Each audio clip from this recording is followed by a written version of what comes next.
So now that we know that Marvel Studios is rolling back a lot on their content and favoring quality over quantity, I thought now would be a perfect time to go into everything that is released on Disney Plus and rank it from worst to best. This will go to show how much content Marvel has actually put into Disney Plus, and when I was making this list, I was shocked at how many things I had to put on here. Before we get started, I want to say thank you to you guys. We are almost at 900 subs, getting ever so close to 1,000, and I think over 90% of the people who watch these videos aren't subscribed, so if you could do me a huge favor and make my dreams come true, hit that button, hit like, and enjoy the video. Let's get to the ranking. So first, let's do an honorable mention, and I didn't know where to put this show, so I kind of just separated it from the rest, and that is I Am Groot. Including the first and second batches of these episodes, these are really short films, like kind of the Pixar animated shorts that would come on before the movies. Yes, they're adorable, I think they're good, but I don't think they need to be in the ranking with all of the other shows. Super cute, super enjoyable. Let's get on to the official ranking now, with last place being Secret Invasion. Man, the hype for this show, I mean, myself included, you can go back and watch my videos. I was so excited because it seemed like we were finally getting something serious from Marvel after having a couple years of just comedic relief type things. Everybody wanted this to live up to the comic story, and there was just no way to do that on Disney Plus, even though the budget for the show was like over $200 million.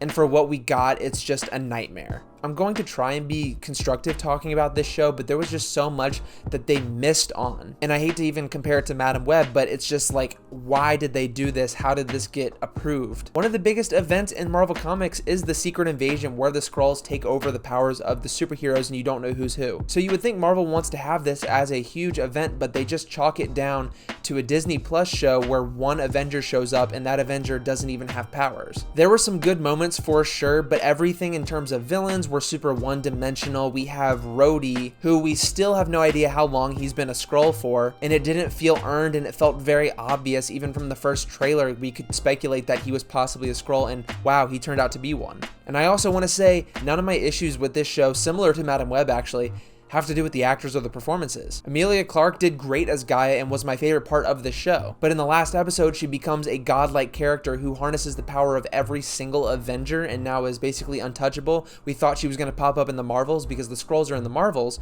but the Marvels doesn't even mention Secret Invasion, and Nick Fury is in that as well. Nick Fury is honestly just kind of dumb in this show. I don't know why they made him this way. He feels extremely different from any other iteration that we've got from him, especially different from the iteration that we got in the movie that released right after this show, The Marvels. It's just a headache. I've talked about it too much already. Let's move on to the next. Next, I have what some people may consider their worst show, and that is She-Hulk. Now look, just because I'm putting it down at the bottom doesn't mean it's a bad show.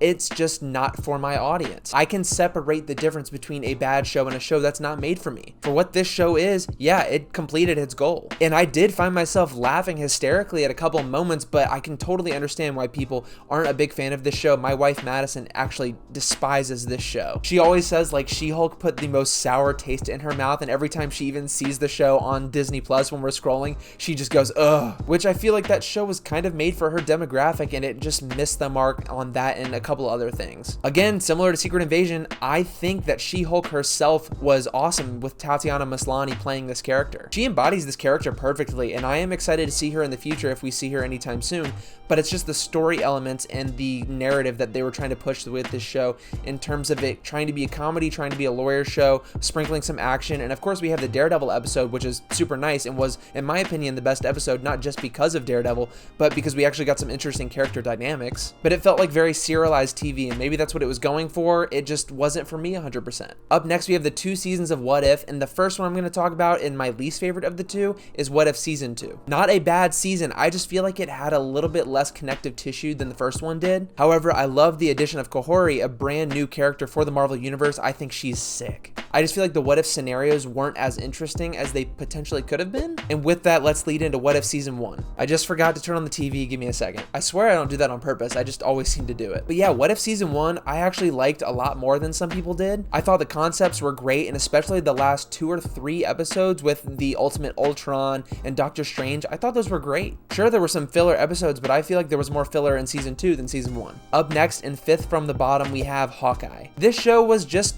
okay. I think it was decent. I think Kate Bishop is great. I don't think any of the issues are the characters. I do think it was kind of weird having Wilson Fisk pop up near the end. It feels like he was in the show more in the beginning and then they had to cut things out. And a lot of people were left confused by the ending with him getting shot. But of course we see in Echo, he comes back. It was a good show, nothing super special. I don't think Madison even finished it. I think I watched it all on my own. But it introduced Kate Bishop, Ekko, and we got to see Yelena and Hawkeye in this show. So yeah, I think it did some good things. That's why it's kind of in my middle of the road. Up next after this, we have Falcon and the Winter Soldier, and this is the point where everything pretty much after this I enjoyed. This show I feel like has aged like a fine wine. It's just a shame we haven't seen Sam Wilson's Captain America or Bucky Barnes in so long, and let's talk about the episode where Bucky Barnes kind of lets go of his past. I mean, that brought tears to my eyes. It's one of my favorite scenes of the MCU in general.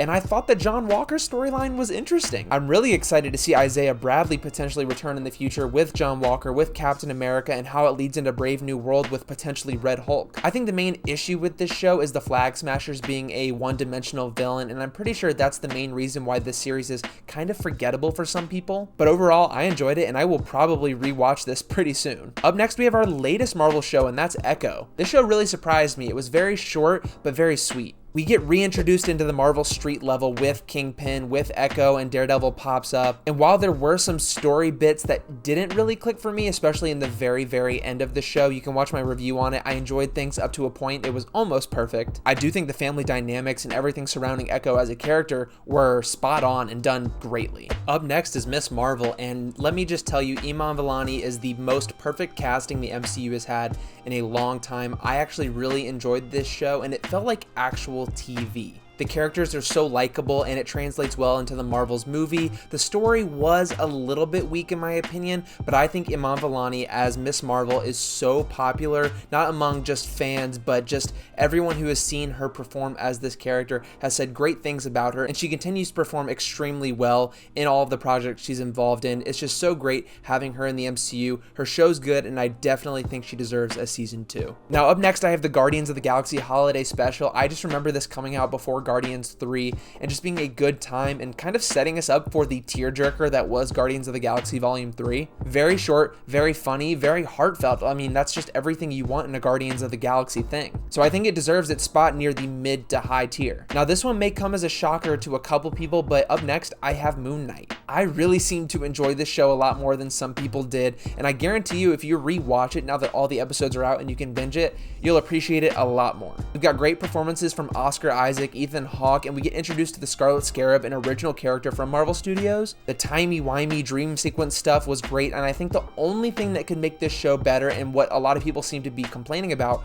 is the lack of action. There were plenty of scenes in this show where you're about to see a fight and then Oscar Isaac's character just blacks out and wakes up when it's done. Now that Marvel seems to be less afraid of doing an R-rated fight scene or R-rated content, I think a season 2 should be guaranteed, and that we would see a lot more violence, fighting, things of that nature that would make a lot of people happy. So these last few Marvel shows are goated for me. These are incredible, and we're going to start it off with Wandavision. Most people put this at the top. This was the first Disney Plus MCU show. I will never forget the hype surrounding this show when each episode dropped, breaking everything down, looking for Easter eggs, making things up, suggesting that Mephisto was somehow involved, all the fake leaks around everything in the ending. This show had it all. Most importantly, the artistic direction was incredible, and I'm so glad the showrunner for this show, Matt Shakman, is going to be directing Fantastic Four. This show pulled at my heartstrings, it gave me good action, and I think the intrigue and mystery were at the top of Marvel's game. Coming just ahead of WandaVision, we have Loki Season 1. I feel like WandaVision and Loki Season 1 epitomize kind of what Disney Plus Marvel shows should be. They took their, at the time, A-tier characters, not the S-tier characters, but made their stories more compelling and enriched them. You got to learn more about Wanda and Vision and enriching their characters, making the audience connect with them more, and they did this with Loki. Someone who has been an A-tier character since the beginning of Marvel Studios, and now having their own series, doing something with the multiverse, all of this timey-wimey stuff, doing a completely abstract concept, and somehow they pulled it off and it worked. It's weird, it's quirky, it's heartfelt, and we have very iconic iconic characters with Mobius, with Loki, with Sylvie, and of course He Who Remains, which I guess things are changing now, but at the time was a very intimidating character. Now coming in at my number 2 spot, we have Werewolf by Night. This was such an amazing surprise from Marvel Studios. When this came out, I could not believe this was something that Marvel Studios put out that wasn't technically connected, but had connecting elements to the greater Marvel universe. It was honestly their first time introducing a not as well-known Marvel character to the big screen and had general and complete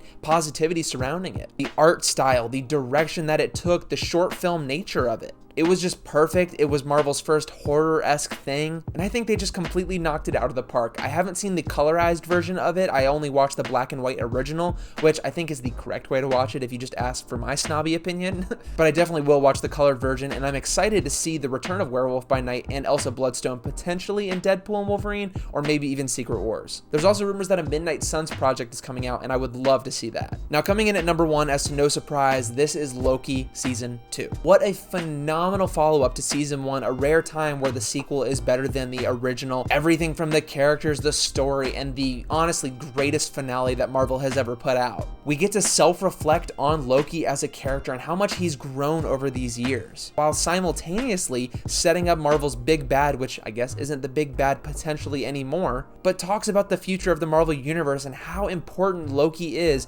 to the overall story. And not just a story, but stories itself, because he becomes the god of stories. Seeing all of the timelines, the epicness, the grandeur of this show in the second season has just blown my mind every time I go back and look at it. It has everything: the score, the actors, the story. It should serve as the blueprint for Marvel Studios' Disney Plus shows. I can't really say enough good things about Loki Season 2, and overall, I think Marvel has had a good run with Disney Plus, but the amount of shows that have come out have definitely diluted things, and I'm glad they're drawing it back. If we look to the future, we have the Agatha show coming out, we have Ironheart, we have Armor Wars, which is now technically supposed to be a movie allegedly, Daredevil Born Again. I mean, we have so many more shows coming out from Marvel Studios, but I'm glad they're taking the time and kind of spacing them out. That way they can focus more on the stories and make them great, like Loki Season 2. If we go back to Loki Season 2, there were reportedly no reshoots on this show. They were happy with how it turned out, and yeah, they were right. And it looks like Agatha had planned reshoots, but they only had to use one day, meaning Marvel was probably very happy with that show, and that makes me very excited. Guys, in the comments, give me your ranking for the Marvel Disney Plus shows. I love to read them. I read every single one. I most likely will respond